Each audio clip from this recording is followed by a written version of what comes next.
So it has been an interesting conversation for the last few months, and everybody's talking about the two letters that has been found important these days. That's AI. Sorry. I think there's not much a conversation lately that does not involve AI. And we've seen that in all of the conversations here and then. But for the next 10 minutes or 15 minutes, I would like to invite you to, open horizons, maybe do a paradigm shift, or maybe go back to basics, step with me in the fundamentals, and see that behind this AI is actually the data that powers it and what we can do about it. So I think this is moot and academic for all of us here, especially for you who knows this.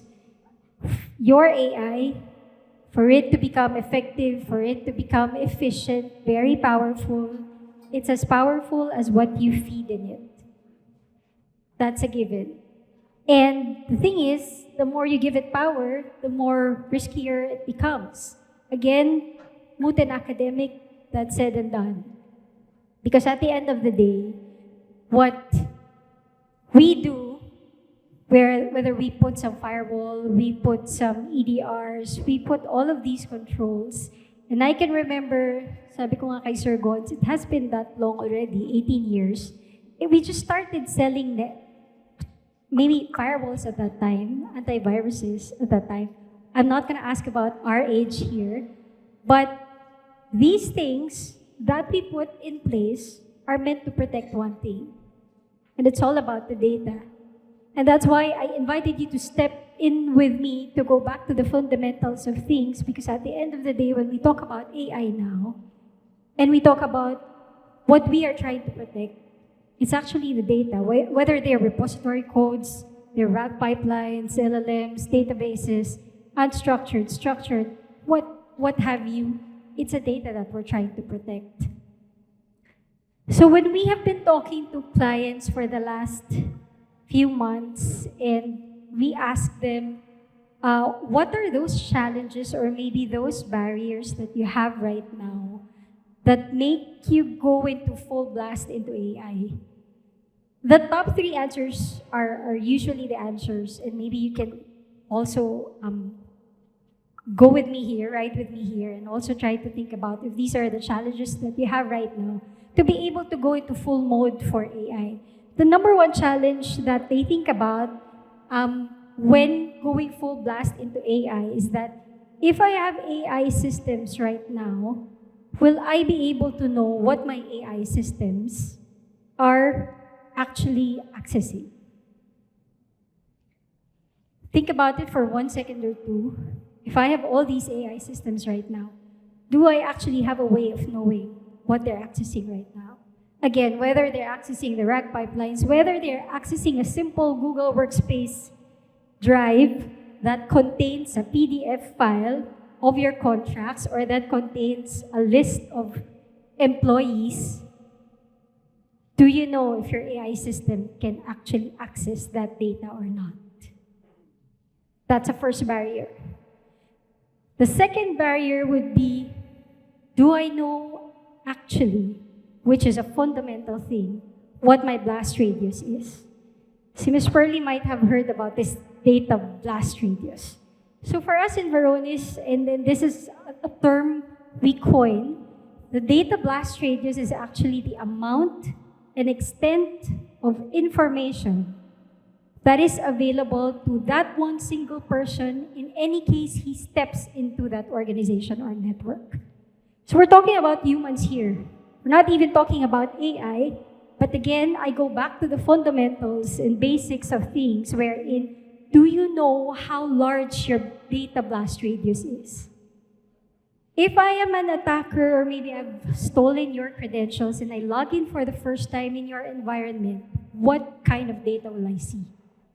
What kind of data is even available to me that's not supposed to be available to me?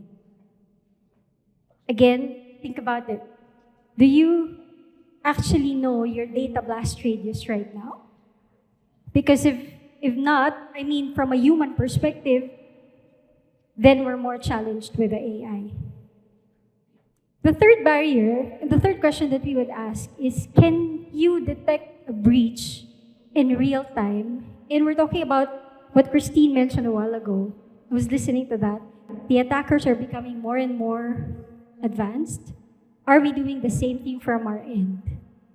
If a certain input or a prompt in Copilot just asked, what is the salary of my CEO for the last 10 months? Will she be able to see it? Will you be able to see it that this person with an AI identity perhaps, or maybe just a human, again, go back to the basics, or maybe just a human just being curious about your salary using AI Copilot, will she be able to see it? So, what would we usually do? What would organizations usually do or have done at this point? Usually, organizations you would have deployed a few of these things. If you're a Microsoft user, you probably have Purview. You probably have some built-in auditing tools in place. Definitely, you would probably have DLP right now at this point in time, because DLP has been here in the Philippines and all over the world for quite some time. You'd probably have user-driven labeling. We're encouraging users like me to label our data, and I'll be honest about it. I hardly can label my files. Third one would be a DSPM. If you've heard about the DSPM, it's Data Security Posture Management. It's basically an inventory of all your sensitive data, showing what are the risks and exposures of your data. Now, these are okay. These are good because at least we have started putting controls in place. But we now start to challenge what would be the difficulties of this busy work that we're doing with our data security, and has it produced board-level outcomes? So usually the problems that the organizations will talk to us, and maybe these are the same challenges that you have, would be my classification scans, K, never really finished. Or it's so hard to classify data, or it's so hard to label data, therefore my DLP can't pick it up.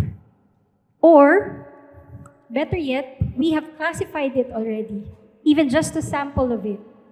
And so what now? What's next? What am I going to do after I've classified it? Another problem would be just all these policies lying down in place without a proper tool to execute how to remediate it. So these are just some of the problems, and I'm sure you have some more maybe that you have in mind right now. But again, in the next few slides, the invitation to step into a paradigm shift and see that it can be done differently is a possibility. And so without any context on the branding, but this is how we're doing it from a very simple step, in a very simple methodology.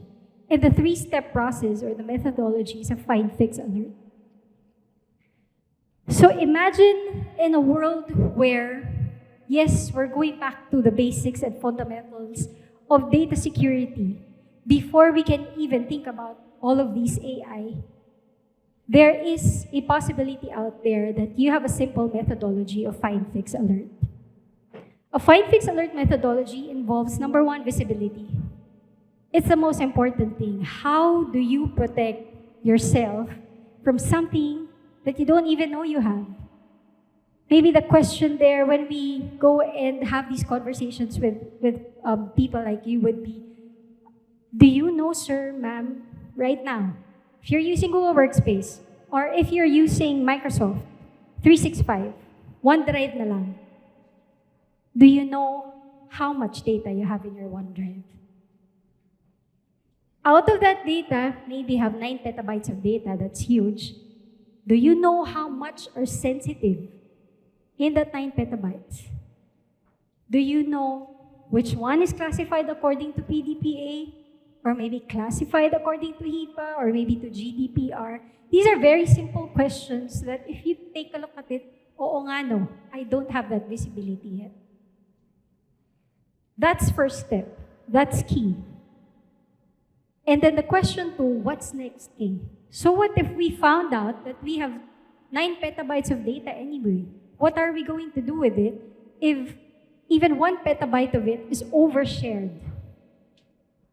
HR team, for example, has all the payroll accounts, has all the list of the employees. They have actually, not really, well, it's a misconfiguration or have actually shared it with the wrong people. How do you prevent it? How do you remediate it when it's already out there, shared to everyone or shared to internal? That's when we start fixing. It's the ability and the possibility for you to remediate automatically all these overexposures so that your data is back to the state of least privilege. And the last one would be alerting. You want to be able to monitor the life cycle of your data from the time it's created to it's read, updated, deleted, shared, what happened in that data, and tell you, teka, abnormal ang behavior ng data ko. Because usually, it's just HR that's accessing payroll files. But suddenly, this entity, K. Arroyo from IT, started looking at this payroll file, started downloading it and sharing it, which is an abnormal thing to do. If there's a mechanism for you to know that that's happening right now, that's good. But we're telling you that it's a possibility, and you can do that actually right now. So, a bit of on the finding, we want you to be able to look at your data in a very contextual, complete, current manner. In a 360 view, kahit paikutin mo yung isang file na yan ng payroll, do I know how sensitive it is? Do I know who has permissions over it? Do I know the activity and I can monitor it, that it's actually being shared outside of HR, for instance? And do I know identities?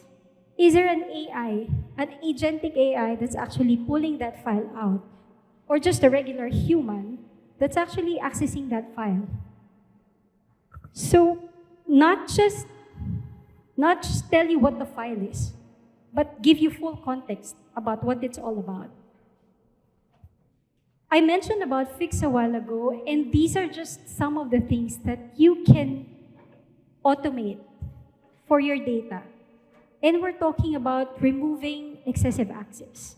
If, let's say, I mentioned a while ago, 10 people here are supposed to have access to an HR file, and then for some reason it was accidentally shared to outside of this room, will you have the capability to remediate that and make sure just 10 people will have access to that?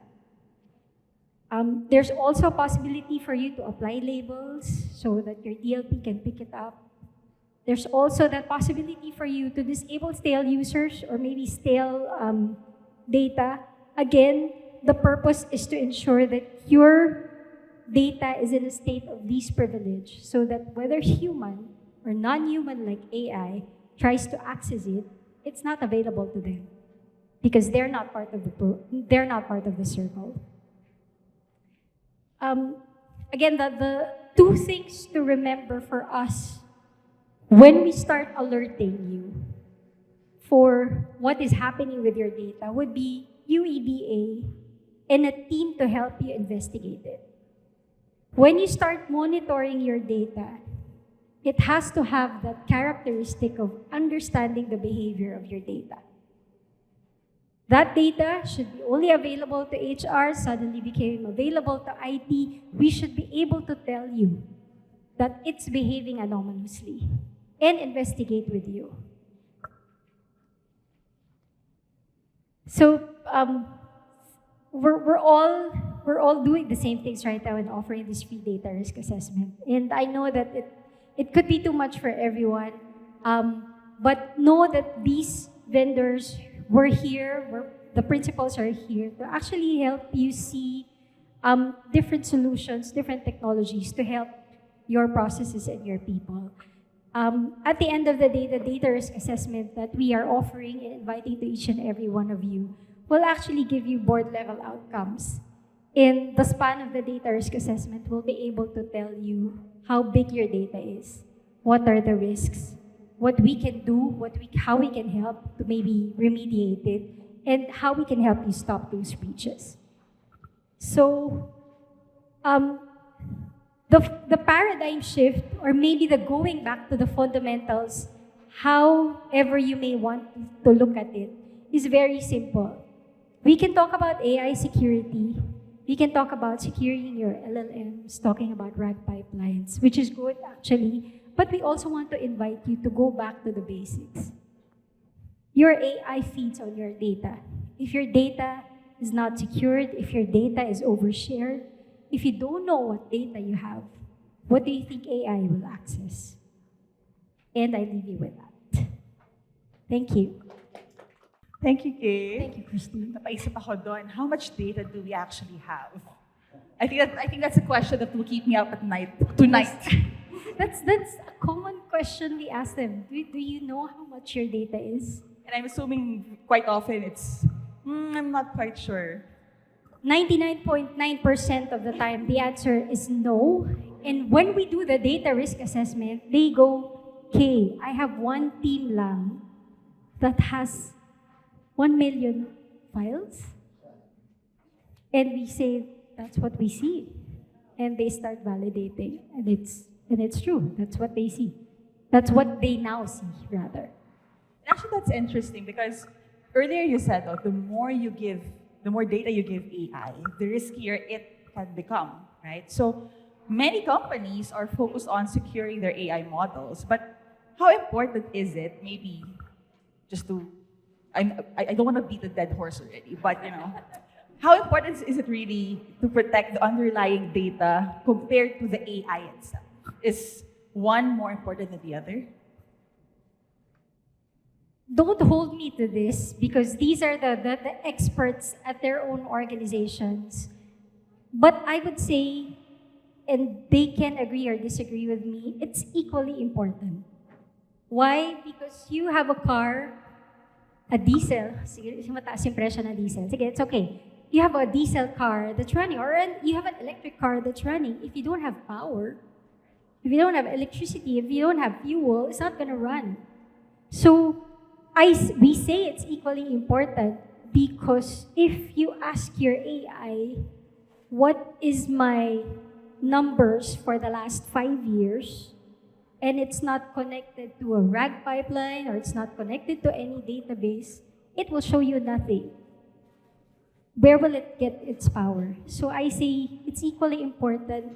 Yes, secure your AI, but at least you should have started securing your data as well. But effectively, right, it's either the ingredients are problematic or the kitchen is problematic. Yes, Right, thank you. right. Thank you for that example. Yes, how do you cook a caldereta without the right ingredients? Right. And actually, related to that, right? So organizations now are adapting AI tools. Now, how can leaders ensure that the data powering these systems remains secure, accurate, and trustworthy? So how do we make sure that the ingredients are secure, accurate, and trustworthy? The leaders would tell me it's a people process technology. Yesterday, I was talking to a governance person, and she was talking about naman 3 lines of defense. The business operation, the risk compliance, and the audit. When you put them all together, at the end of the day, these tools can help you augment your processes or the people, but without the people and the processes, how do you execute all these tools? If I can give one example, at least what we do with Verone is when they start seeing the results, 2 things happen. Either of the things happen. One, if they have policies around it, they see the artifact, which is good because you want to do audit, but you don't have any artifact to actually show that it's happening, that you have shared this particular file, and so they see it as an artifact in the platform. Or they don't have any policy yet over it. Let's say policy about a stale user that has been there for 180 days. What are we going to do with his profile and his data? So if they don't have policy in it and they see that it's something that can be done by the platform, then they go and make the policy. So the people process technology somehow has a synergy, and the technology helps with that synergy, of course.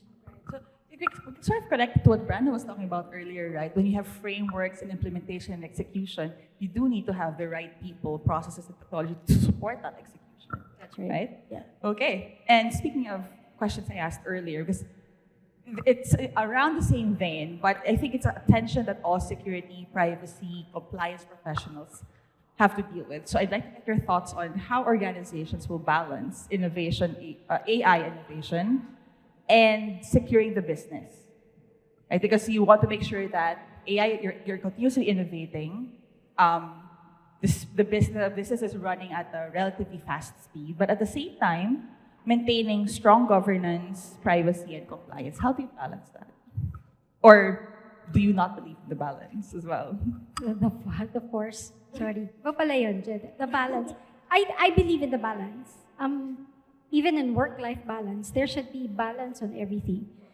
But particularly for this side, and that's why whenever we do thought leadership or present it to the leaders, there's always that, and let's just make it simple to AI adoption.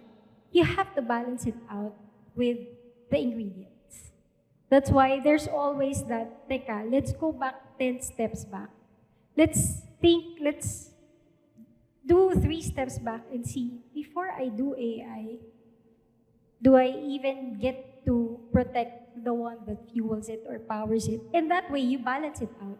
You're not just so worried about securing what AI is out there in your organization, if you have this or that, if you have this kind of posture, but you're also maintaining that balance wherein whatever I feed with my AI should also be equally protected. So yes, I believe in the balance. And sometimes that balance comes when we go back to the fundamentals of things. We go back to basics, which is the basics of data security.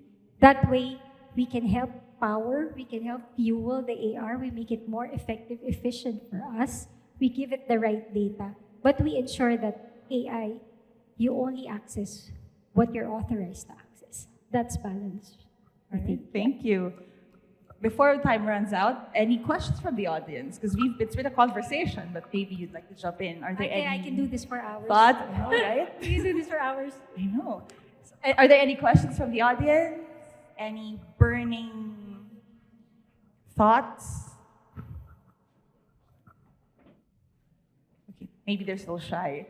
Maybe for the next speaker. Okay. So I'll just close up with one last question. So looking ahead, what should CXO prioritize today to build a secure AI foundation that can scale safely with future business demand? There's no one right answer to that because it's going to be very dependent on the kind of organization they have. And I thought about that question yesterday, funny, because if you have an SME right now that doesn't even have a firewall, then why are we talking about AI and data security? Go prioritize your firewall. Go prioritize your network. If you're talking to a telco right now who has probably all the nice tech stacks, then it's a matter of discovering what really still pains you that you can't sleep at night. So it could be data security. Yes, I'm from data security, but I will align usually with the tech leaders, with the organization leaders on what they need. If we see that you still have a firewall right now, we can talk maybe 2 years after. Prioritize these things, like as I mentioned a while ago. So